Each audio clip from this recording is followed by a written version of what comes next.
Is runaway AI coming in years or decades? The timeline seems to turn on two assumptions.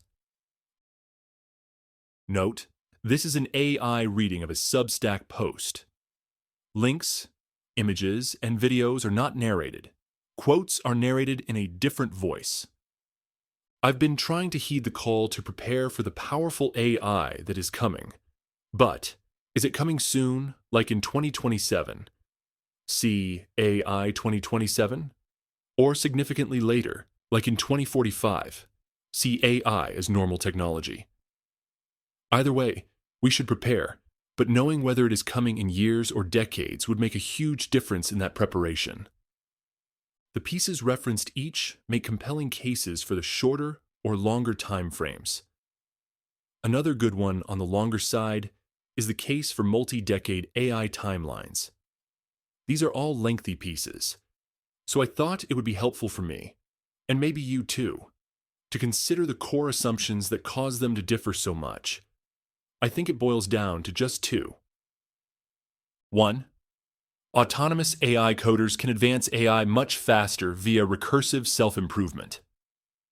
AI 2027's Timelines Forecast details the data points they extrapolate to predict that such recursive self-improvement will likely occur very soon, predicting about a 25 times speed-up in AI development pacing as a result.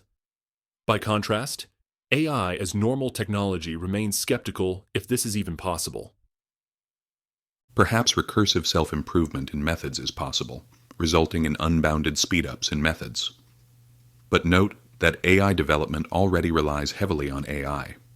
It is more likely that we will continue to see a gradual increase in the role of automation in AI development than a singular discontinuous moment when recursive self-improvement is achieved.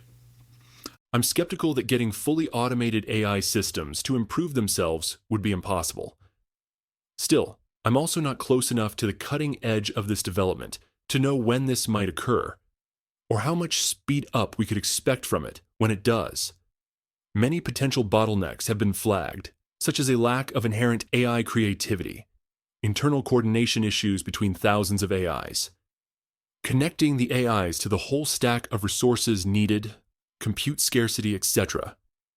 These bottlenecks are explained away in the aggressive timelines by the more intelligent and capable AIs, operating at a much faster feedback loop, such that, to the extent these bottlenecks are significant, they would nevertheless find ways to address and break through them relatively quickly, like in months, not years.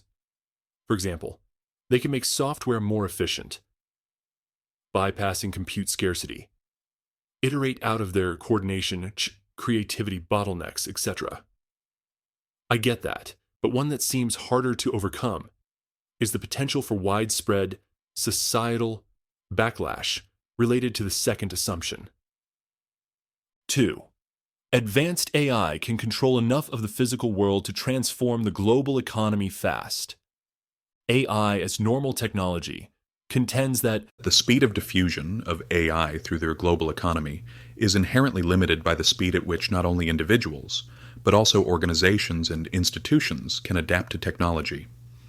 They point out that AI diffusion lags decades behind innovation, such as in medical and legal contexts, and that there are already extremely strong safety-related speed limits in highly consequential tasks, like self-driving cars, nuclear, etc.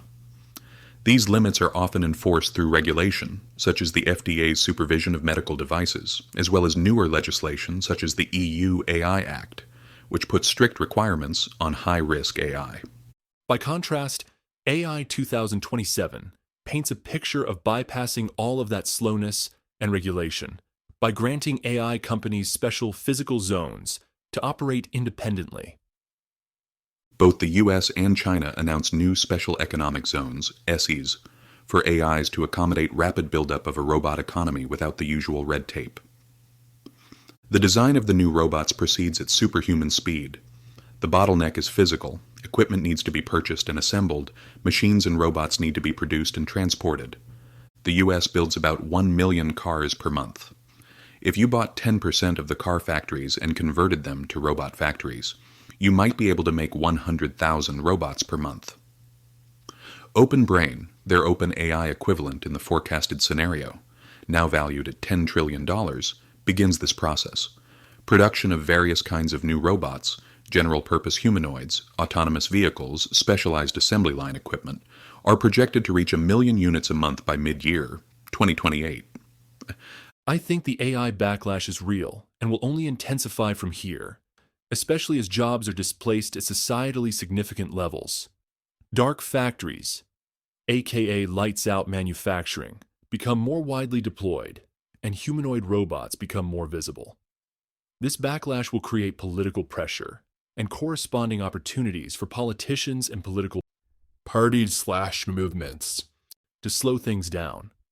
On the opposite side is the arms race with China, and potentially others, for using AI in military applications. Superhuman AI will create a significant military advantage if the gap between countries in getting access to such runaway for AI is significant. I'm honestly not sure how this nets out. Backlash, slowdown versus military speed up. And some of the military side may happen in secret for some time, similar to the secrecy in the Manhattan Project. However, it will ultimately be hard to hide because to truly transform things, many physical objects must be made to revamp the military and the economy versus a small number of nuclear bombs out of the Manhattan Project. So what happens next with these two assumptions will largely determine the timeline. This leaves me thinking we still have to take the shorter time frame seriously and accelerate societal preparations, to the extent that is even possible.